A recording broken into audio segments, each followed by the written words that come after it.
Assalamualaikum bang. Waalaikumsalam bang. Ya. Jual apa ni? Nasi lemak berlauk, nasi lemak sedap. Nak makan ayam disediakan, basuh Alright. tangan disediakan. Semua ada datang ni. Alright. Ni nasi lemak buat sendiri no? Nasi lemak mak sendiri. Ayam goreng nak bagi apa bang? Saya nak poha bang. Paha kanan, paha kiri. Poha kiri tak apa. Paha kiri ada. Ha. Okey, alright. Kita telur dulu. Okay. Okey. Bagi paru. Baru. Ya dah. Okey. Apa bang? Bagi poha juga ada. Paha juga. Okey. Okey, alright. Sambal kerang sekali. Sampai kerang. Saya buat tepi. Okey. Okey, sotong kering. Sotong kering.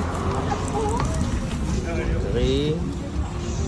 Saya buat tepi lah. Yang mana luk mak dekor ni saya buat tepi. Okey betul. Okey, 3 biji boleh? Boleh.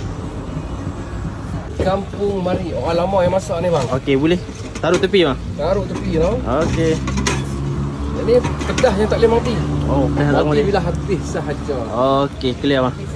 Okey bang. Macam ni berapa bang? Macam ni lepas diskaun RM16 sahaja. Oh, RM16 no. Macam ni. Bagi saya roti Arab set gogon tu. Ha. Kuah kira macam mana bang? Kuah dia dapat dua-dua kalau golgon. Ada kuah apa tu? Kari sardin dan kari ayam. Kari ayam ini. Okey boleh. Boleh. Bondo no. Sehari duk boleh jual berapa? Ya. Sehari duk boleh jual berapa biji? Dalam 7 kilo. 7 kilo no.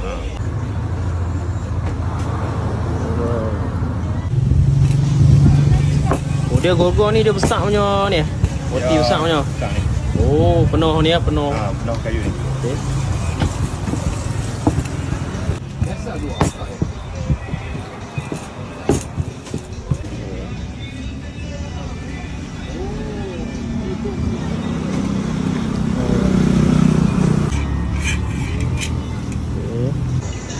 Okey, besar oh. Oh set gorgon dia macam ni eh? Ya, dia ada yang A 4 biji, yang B 2 biji. Oh, faham. Yang anak dia. Oh. Okey, macam ni berapa? Yang ni 12. RM12 no, Ya. besar macam ni. Ha. Alright.